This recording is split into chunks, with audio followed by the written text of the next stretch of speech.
Chelsea, you got it? I got it. So they know where we're going? Yeah, I hope so. I don't know where we're going.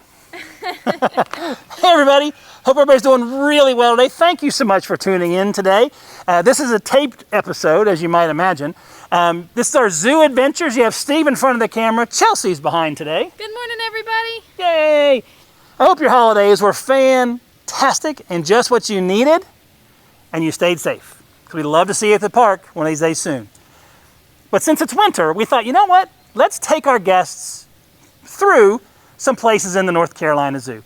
You may not be wanting to come. Winter may not be your season, but we are open. The zoo's not hibernating this winter. So we thought, you know what? In case you don't want to come, we'll take you on a tour of some of our spaces here at the zoo.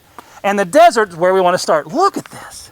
I love this habitat because it takes you there.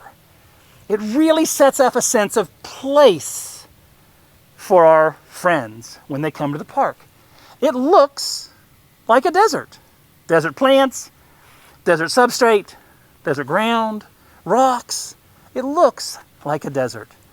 So that's what we're going to do with you for a couple episodes. We're going to take you through some places here at the zoo that you may not have been, that if you've come to the zoo before, you want to see again. Winter's here and you're not coming to the zoo right now, but we won't bring the zoo to you. If I could only, it's been so long, if I could only remember how to get in. It's right down there. It's a cave? Not a cave. Cave? No, not a cave. Huh? But it tells you. Oh, we found the entrance sign. It says this way. Let's go ahead and go in the zoo. Come on. Here we are, guys. Our first stop on the tour of some of the things we'll be sharing with you. So we're at the desert habitat, as you just saw. Chelsea, are you ready to go inside? I'm very ready. We haven't been open at the desert for a while. We haven't, actually. It hasn't been open too long at all, which is kind of cool. It's one of the reasons we wanted to bring you here, because we know some of you may be not coming for a while. It's a little cold. We wanted to share some of the zoo with you. So, Ashley, can we go in? Yeah, I'm sure I can. Awesome. Thank you so much, Ashley. All right, I hope you have a great time. Oh, we're going to give it a shot. This is so cool. So here we are, guys. So we're in the desert habitat, and the first thing you see is this graphic, this sign. And it's kind of cool because it tells you a little bit what a desert is. Gives you an idea of what to look for. And the largest desert in the world is down here, where all the ice is. Yeah, what? I thought deserts were supposed to be hot. Oh, but au contraire, my friend. Oh, am I wrong? It's more about precipitation. It's about how much water falls down. So that's why Antarctica, which might only get a few inches of rain / snow / ice, but it stays there. Because of the lack of precipitation, it's considered a desert. How cool. That is awesome. Do you know how to spell desert? I learned it as D-E-S-E-R-T is desert, and D-E-S-S-E-R-T is dessert because you always want more dessert. So there's definitely 2 S's in Nice dessert. job. Whoever taught you that. Right on it. I love it. Yeah, you want 2 servings of dessert, and you want to cross the desert once. Yes! All right. Ready? I'm ready. Come on. First stop. I don't know yet. Ashley, a voice from afar says, Komodo Dragon. Look up here, guys. So our first stop on our tour of desert is the Komodo Dragon. And this is one of our animals that's going to be in the new Asia habitat, the new continent, when it's all completed. When is that going to be? I don't have an answer for you. I wish I did. The hope is 2025, maybe 2024. But this guy, you can kind of get an idea. Here I am. He could be 9 or 10 feet long when he's full grown. And you can see he's not there yet. A venomous lizard from the Komodo Islands. So he's going to continue to grow and get bigger and bigger and bigger. And if you haven't seen it, our desert keepers, the team who works with a lot of the herps here, the reptiles and amphibians, they've trained this animal to come to a target. How cool. Yes, reptiles and amphibians can be trained. You've seen it before with alligator, for example. So the first animal is the Komodo dragon. Let's see who's in here. I see what it says. Are you hiding? When you come to the desert, you really need to take your time. Here he is. I see him. Nice See if spot. you guys can find our friend. Can you find the pygmy spiny-tailed skink? I see a spiny tail. Great spot, Chelsea. That tail is really important to the spiny-tailed skink. It's a protective mechanism. If he feels threatened, he can lodge himself into a hole, and he puts that tail around him, puts it back behind him, and it's spiky. So it's one of the ways he's protected. So remember, when you come to the desert, slow down so you can see everything. Take your time, look around, because sometimes the animals are not where you think they might be. Come on. Next up, bird habitat.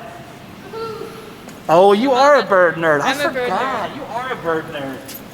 So Chelsea's a bird nerd, and that is a very okay term. Chelsea refers to herself as a bird nerd. I do. Nikki 100%. Peterson does too. All right, bird nerd, can you find the birds?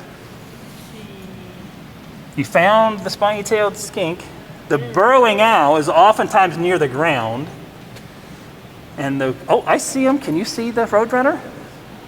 Straight ahead, maybe on this side over here a little bit, back behind the cholla cactus. Oh, he's hiding. He is hiding very well. Amazing camouflage. Oh, I found the burrowing owl too, not where I thought he would be. Let's see if we can get him. Oh, that's a great shot, There we Chels. go, right there. Nice job. Bring the microphone so they can hear you when you say something. So that's a road runner. Yeah, they do spend a lot of their time on the ground. They're not road runner cartoon fast, but they are definitely fast, and they are aggressive hunters, eating all kinds of reptiles, snakes, lizards, animals like that. And I found the burrowing owl, or one of them. Can you see the burrowing owl?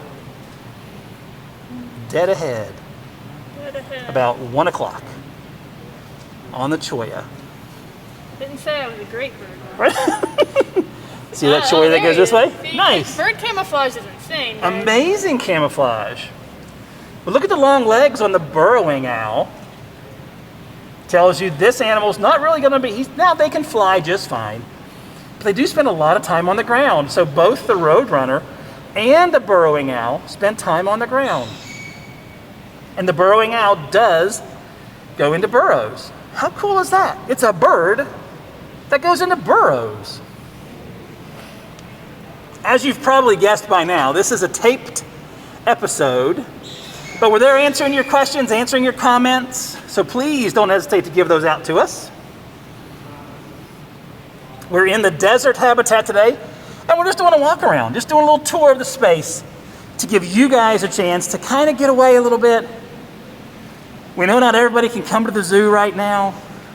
The weather is not appropriate for everybody, although I love it. I have another bird friend. Where? Over in the tree over here. I don't know Really? if I can get him. Who is it? Are you sure? I am sure. There's no Here bird in he there. is. What are you talking about? You don't see him? No. I believe in you. You can find him. There's a bird in there? I see the wind blowing the branches. No, not that far over. Oh, he's a little closer than that? I don't know what the name of the plant is, but you see the greenery on Yeah, I like do. on the big, like the thick leaves The back light there. green or the dark green? Yeah, the dark green. He's in that plant. What color is he?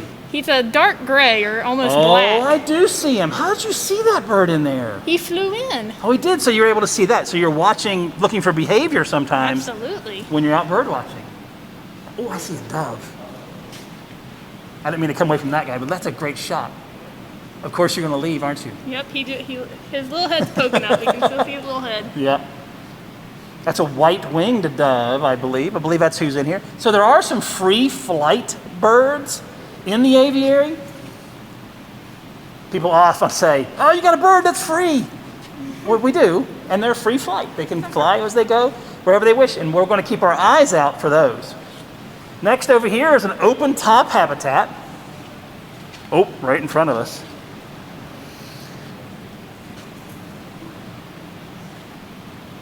That's one of the plated lizards. And I see a pancake tortoise or two. Look at this setting. I think it's kind of cool how the keepers and the design team, the exhibit team here at the North Carolina Zoo have set up almost like an old beat up camp to put you in the desert. And there's the plated lizard. And underneath the log, over here on the right-hand side, are two pancake tortoises. Great shot, Chelsea. Believe it or not, those guys are pretty quick. They're pancake tortoises because they're so thin. Their shells actually have holes in them and can kind of flex. Pancake tortoises. So again, use those observation skills you guys have when you come to the North Carolina Zoo to look around. I encourage you to slow down a little bit, especially when we take you on a tour of one of our other habitats one of these next few days in the aviary. We'll take you on a tour of the aviary soon. But man, you do have to slow down. And just like Chelsea and the gray bird we saw a second ago, I didn't catch what kind of bird that was. We'll have to look. Didn't pay that close attention. So it was gray bird at this point. So yeah, slow down and take your time. What's over here? Oh, there's another pancake tortoise real close.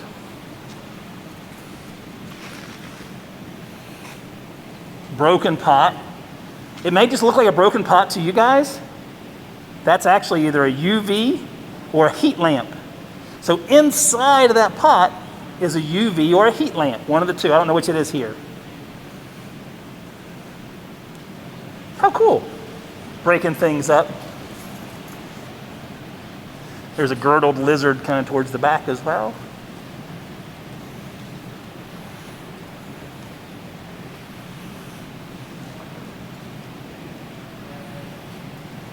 How fun. Another open top. We have a collared lizards and we have chuckwallas in here.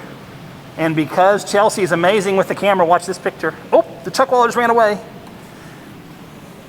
There is your collared lizard.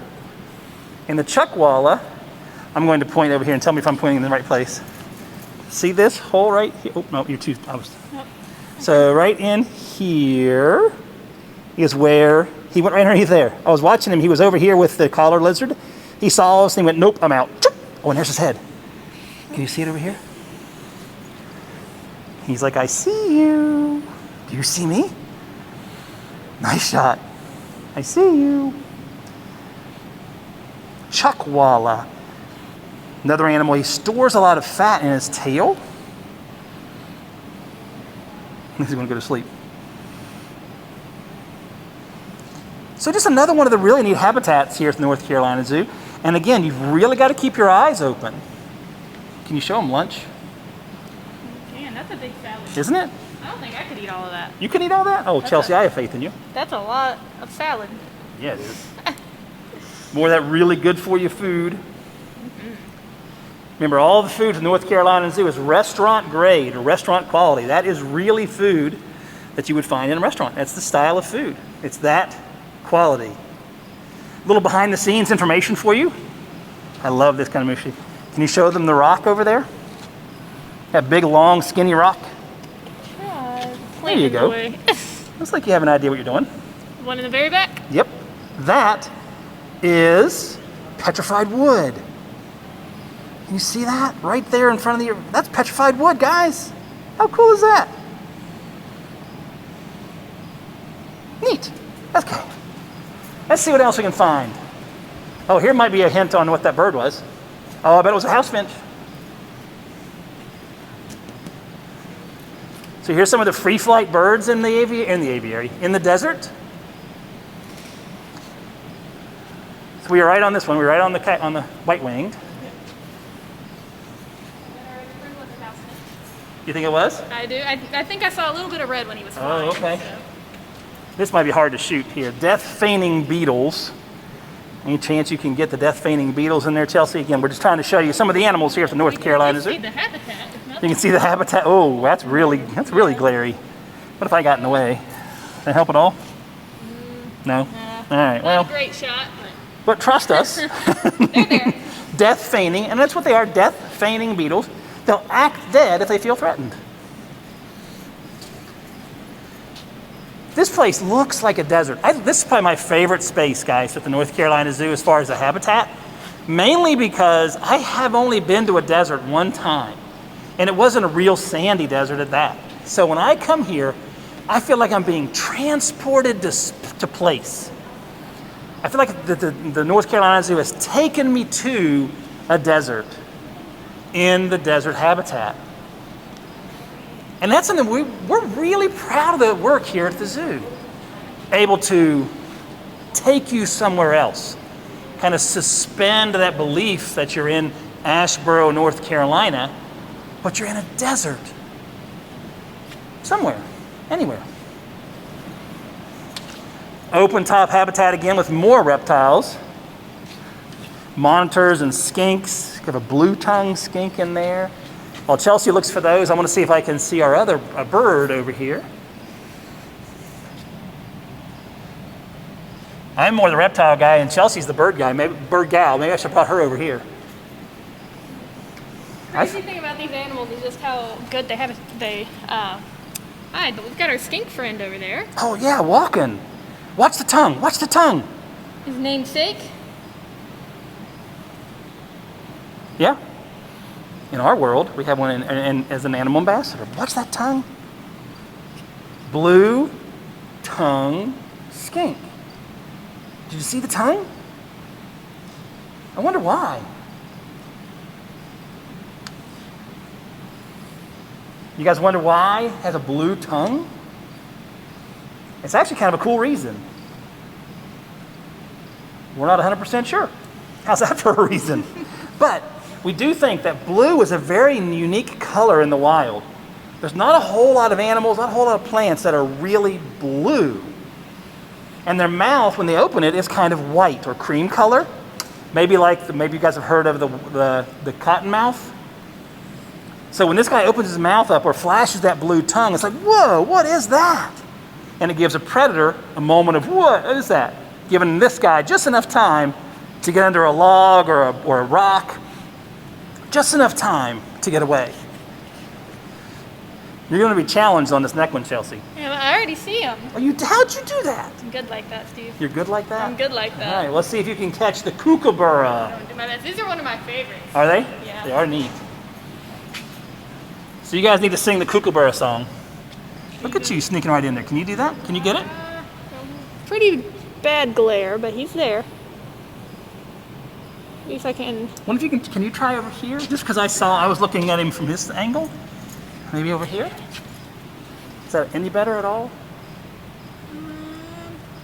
It's about the same. About the same? It's a Oh, little yeah. better, I think. They're one of my favorites, though. How when come? I come in the desert. Why is that? I love their call. It is neat, isn't it? Loud and rambunctious birds. Who's singing the song over there, digital guests? I'm singing it in my head. Are you really? I am. I can't hear it. It's because it's in my head. Oh, it's in your And it's head. going to stay in my head because nobody needs to hear my voice. Come on. Nope. But we're going on tour. Get it? We're going on tour. You should sing. Yeah. Everybody wants to see the Kookaburra, not me. Oh. Yep. Okay. That's my story, and I'm sticking to it anyway. So where's the Kookaburra from, Chelsea?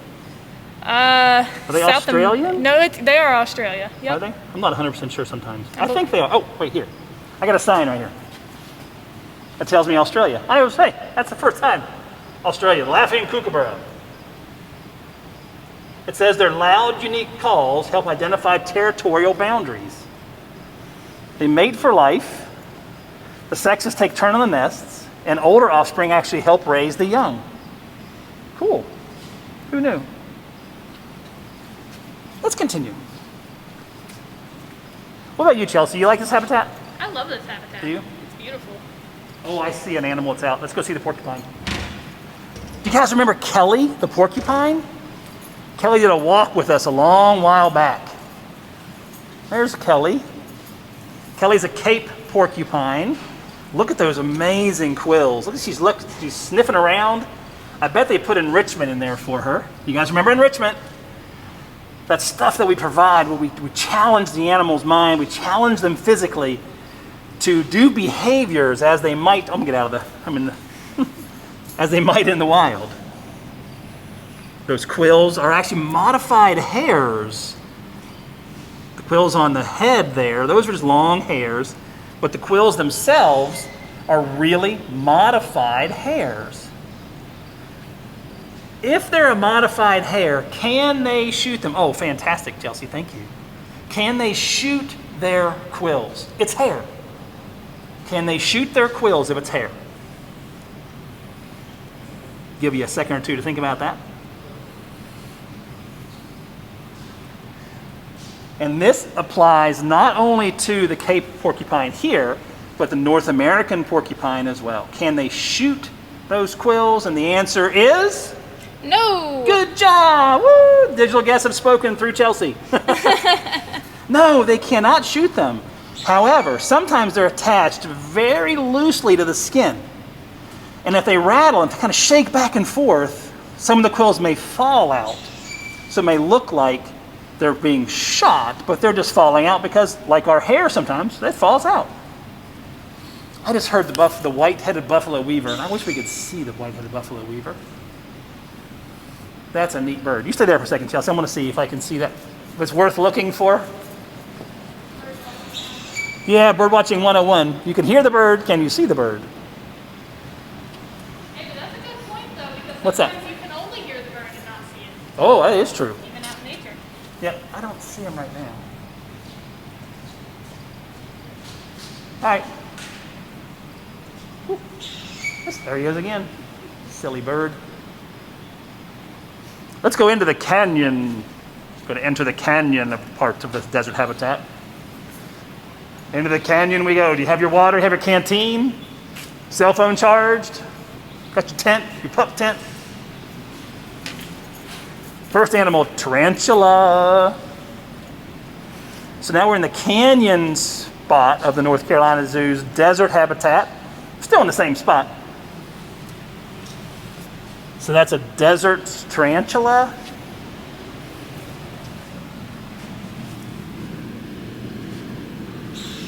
I'm going to test you on this one. This is a western hog nose, and I think they're cool. They're my up in favorite the upper snake. left-hand corner, way up in the upper left-hand back. Can you see it back there? Yeah.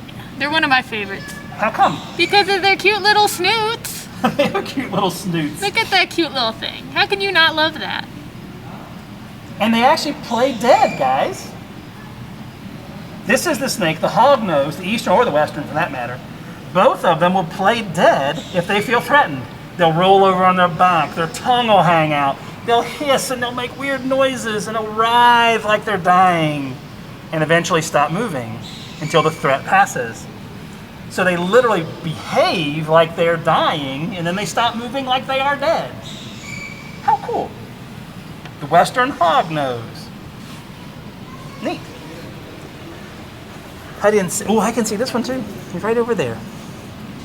Right over my finger. There you go. Long nose snake. Whoops, what happened there? Chelsea. The camera's trying to run away from me. I'm going to have to, Chelsea's also trying to carry the bag that has my other mask in it, so she's doing double duty right now. I appreciate her efforts. Long nose snake, real pretty snake. Kind of blackish and goldish and reddish. Long nose snake. Desert king snake's hard to see, but maybe you get a shot of that real quick, and we'll just keep on keeping on. Underneath the log there, yeah, you see it. Hope you guys are enjoying your tour of desert with Chelsea and Steve today, your Zoo Adventures team. Again, taking you around. Some of you are going to have a tough time getting out and about, and we understand that. And the cold isn't for everybody, so we thought, you know what? Let's just bring the zoo to you for a little bit. Let's share the North Carolina Zoo with you. So today, we're taking you on a tour of the desert habitat, showing you some of the animals and some of our favorites that are here too. Western banded gecko over there. Oh, desert pupfish. Oh, there is somebody in here today. Those of you that watched the aquatics episode recently saw one of the ways they care for these guys. Poor Chelsea's like, I saw it. Now it's gone. So So the care for the pupfish is really difficult sometimes. He's like, I am camera shy. Chelsea, you're not going to get me. There's another one over here being a little bit more quiet, a little bit more calm, sedate. Maybe I'm too loud. There you go. That's a great shot. Desert pupfish. These guys can handle water temperatures upwards of 110, 120 degrees. And they lay individual eggs to increase the chance of survival. Don't lay them all in a clump. They lay individual eggs. Desert pupfish. Chelsea, there's a fish in a desert. That's insane. Where do they live? That still doesn't make any sense. California? In the desert. That's just crazy. Isn't it? Because I thought deserts weren't supposed to have a lot of water. Right. So they have these little pots of water way down deep. Desert pupfish. Shall we go into the Nocturnal Habitat? Absolutely. There's an animal back there that a lot of you enjoy. Yeah, exactly. The vampire bat. Yeah, that's what everybody was thinking. You think that was everything? You know, if Wendy's watching, you know, she's definitely Wendy, going absolutely. you all about the vampire? You're exactly right, Chelsea.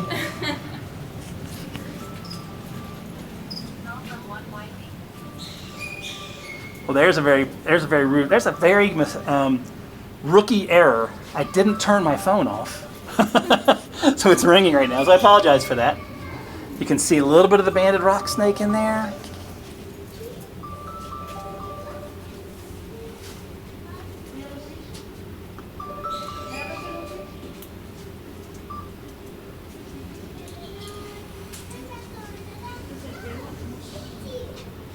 Rattlesnake, I love this one. This is a speckled rattlesnake. How pretty is this? If you guys came for or you watched our episode on behind the scenes at Venomous, this is the animal they were working with, that Keeper Ezra was working on. So that whole habitat pulls out. It's on wheels. That entire space pulls away from the window. So yeah, Ezra was so kind. He let us do a behind the scenes on how to care for venomous animals here at the North Carolina Zoo. And we actually went behind the scenes with the venomous animals. We were in that back room. You weren't here for that, were you, Chelsea? That was Wendy and I? Yep, I wasn't here for that one. And I don't know if anybody's in here or not. Ooh, I don't know if you can see this or not, Chelsea. You're going to have to be really skilled. I know you got the skill. Oh, I'm sorry, I just ran right into you. So you're looking at a scorpion here. So Chelsea, see the water? I see the water. And you see the log to the left of the water? Yes. Can you see the claw? There's a tiny claw. I do not. Okay, I'm going to turn the light off and see if you can see a purple glow. Whoa. That's fancy. Oh, Chelsea, that's crazy cool. Nice job. So that is a scorpion. Their exoskeleton, their outer skeleton, glows that red, bluish color in the light. And look what happens. And we'll turn it off one more time so you guys can see it one more time. Ready? Right in the middle of the screen. Chelsea has you framed up great. Watch. Wow. Look at that glow. Nice job, Chelsea.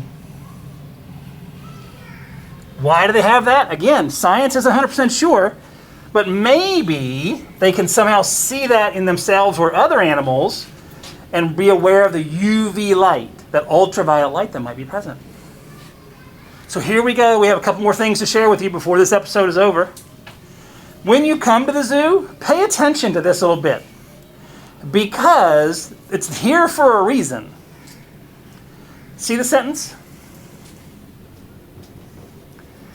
We're slowing you down again because we want your eyes to begin to adjust to the dark. These different ways that people are people, that animals, if they were people, if it looked like this, some of the adaptations they might have. Big ears or whiskers or large eyes. Our first animal over here is, now I don't have any lights or anything, we don't have anything to share with you. You're in the Nocturnal Habitat. This is how you would see it. So you've got to look around really careful. Little hint, keep your hand in front of your face so you don't bonk your nose on the glass. And we're looking around to see if there's anybody on the ground. When you come... Oh, there was one on the ground. Yep, he just fell out. Yeah. He's kind of in a dark spot right now. What if he's coming to eat, maybe? Oh, the camera just adjusted. Oh, there's two on this side. On the far... Oh, you might be able to come on this side. Look straight up, Chelsea. Oh, they're all flying around now. Yeah. There you go, guys. Vampire bats. We have a huge colony. We had some babies this year. We had vampire bat pups this year.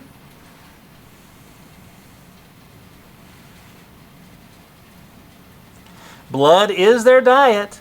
They're obligate to drink. That's all they can eat is blood. They make a little tiny, tiny, tiny cut on their prey, and they lap the blood up. They don't put two holes in you and suck it up like a straw. They use their tongue to lap up the blood. People ask a lot, do they carry rabies? Well, sure they can. They're a mammal. But it's not very likely you'd ever come across a bat with rabies. South American animal is the vampire bat. You're not going to find them here in North America. Again, we're in North Carolina, in Asheboro, North Carolina. Those of you that are tuning in from away. We don't have any of the vampire bats, but we do have several species of bats. Many of our bats are insect eaters. And they can eat equivalent of 1,000 mosquitoes a night. Yay, bats! But this is the vampire bat again. South American critter. One of the very few bats that can walk. They can actually walk on fours, on all fours. They fold their wings up and can walk. They have such a cool habitat too. Oh, they do. It looks like a cave, doesn't it? So neat. So that's a vampire bat. I don't know who's... Oh, you can see the Gila monster. No, you can't. I thought you could see the Gila monster, but I was absolutely wrong. This is the Mexican beaded lizard. They look like Gila monsters. I don't see... Oh, there's another one down there, but I think that's also a beaded. Yeah. He's kind of hard to shoot. Yeah, this one's good. Another venomous lizard. Skin is bumpy. So is the skull. But they don't have fangs. They kind of chew the venom into their prey. They hold on to it, and the venom kind of comes along little grooves in their teeth to go into the prey item, helping subdue the prey item. So our friends can see what the other one. Oh, there you go. Good idea. Fat tails are healthy tails. Of course they are. I wish people told me that fat was healthy. So those the venom. We have the Gila monsters and the beaded lizard. I don't see the Gila monster right now. Again, we're just trying to show you the spaces more than anything. So, well, I think that does it. I don't think there's anything else to share. Yep, we might as well cut it now. Might as well cut it now. Nobody wants to see the sand cats. Absolutely. Oh, looks like the door's open, so they might actually be doing some getting ready to do some work. So you may not get to see the sand cat. Let's look around. This was not one that we told them we were coming, because it was like, you know what, let's just go up and share what's going on. So I do think the sand cats are probably kind of going back and forth. Again, we're probably going to do some work out here pretty soon. We can end with one last animal. These guys are tiny. You hear Sidewinder, the Sidewinder Rattlesnake. You hear that, so you're like, golly, it's got to be a huge animal. Check this out. That is a little tiny Sidewinder Rattlesnake. Full grown. Venomous, but not very big. Very good at hanging out underneath the sand. And that side-winding motion is actually very important to them. If you've ever seen the videos of a sidewinder, it's really important because it keeps most of the body off of the sand at once. It only touches the sand in a couple locations at a time. Again, if you live where it's hot, you don't want to touch that hot, hot sand. It's better to have a form of locomotion that keeps your body off of the sand. Sidewinder rattlesnake. I definitely always thought they were much bigger than Right? Because there's no like frame of reference in the desert. Sand is always the same size. Great point, yep. You think that there's no trees or anything to compare them to. It's interesting you say that's a good way to think about it, Chelsea, because you don't have anything to compare them to, do you? Not You see them on a video or whatever, it's sand grains, Yeah. right? You might see a rock or two. We have no idea how big that is. You might see a bush. How big is that? But these guys are little. I don't know if you can even get my hand in that at all. I don't know if that helps at all. Yeah. Even my hand doesn't show a whole lot more. I'm about a foot away. My hand's probably about a foot away from that snake. Not very big. Your little friend. Cool. I'm going to stand in the blue light, Chelsea. Are you feeling blue? I'm not feeling blue, but I'm feeling that we should share this. Thank you guys so much for tuning in today. As this was taped, we're sitting there answering your questions. We appreciate your time. We thought, you know what, let's do something a little bit different. Let's take you on a tour of the desert habitat. The zoo is open. The desert habitat is open. You can come see it. Some of you may be choosing not to. And again, we get it. We want you to know that we don't hibernate. We're open. And you can come if you'd like. If not, we hope this tour maybe brought a little bit of the zoo to you. So thank you so much. We hope to see you at the zoo. Stay safe. We'll see you again soon. From Steve in front of the camera, Chelsea's behind. Have a good day, guys. We'll see you soon. Bye. Stay safe.